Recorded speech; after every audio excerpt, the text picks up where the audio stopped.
अस्सलाम वालेकुम नाजरीन। आज 10 नवंबर 2025 है और दिन है सोमवार का। कई बार गुजारिश पेश कर चुका हूं कि 27वीं आईनी तरमीम और उसके बाद के असरात को संभालना शायद इसके लिए हुकूमत तैयार नहीं है। दूसरी तरफ सुहेल अफरीदी साहब हैं जो कि इमरान खान साहब के एग्जेक्टिव बाजू हैं। मैं अगर यूं कहूं कि इमरान खान साहब का दाया हाथ हैं, जिस तरह के बयानात वो दे रहे हैं, बिलीव मी, ऐसे ही लगता है कि जैसे इमरान खान साहब जेल से बाहर आ गए हों। अब उनके खिलाफ रियासत ने ये फैसला किया है कि उन्हें गिरफ्तार किया जाएगा और उस हवाले से एक मुकदमा, एक एफआईआर भी उनके ऊपर अब दर्ज कर ली गई है। 2 दिन पहले मैंने आपको बताया था कि सुहेल अफरीदी के खिलाफ एक खतरनाक मुकदमा दर्ज किया जाएगा और आखिरकार वो मुकदमा एनसीसीआई एफआईए ने दर्ज कर लिया है। और उसमें जो इंटरेस्टिंग बात है ये है कि मुद्दई जो है इस एफआईआर में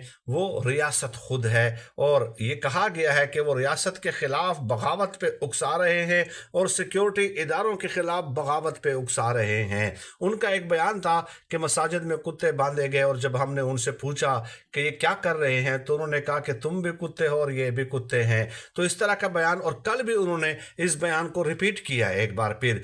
तो जाहिर है इस हवाले से फिर उनके खिलाफ मुकदमा दर्ज हो गया है। अब हो सकता है, एन मुमकिन है कि जब वो अडियाला जेल इमरान खान साहब से मुलाकात के लिए आए तो उस वक्त उन्हें गिरफ्तार भी किया जा सकता है, क्योंकि मुकदमा वैसे ही तो उनके ऊपर दर्ज नहीं किया गया कि एक फॉर्मेलिटी पूरी करनी है तो चलें मुकदमा दर्ज कर दें। तो सुहेल अफरीदी साहब जो हैं वो अनस्टॉपेबल हैं और एक बहुत बड़ा चैलेंज बनकर सामने आए हैं। क्योंकि बाकी आपने देखा कि अली अमीन गंडापुर के दौर में जिस तरह के बयानात और जिस तरह की पॉलिसी उन्होंने चलाई तो वो एक थ्रेट नहीं था रियासत के लिए। वो बस बयानात दे देते और फिर जब वो एहतजाज के लिए आते तो अचानक से जो है ना वो जिस तरह अलादीन का चिराग रगड़ते हैं तो गायब हो जाते थे अली अली अमीन गंडापुर साहब।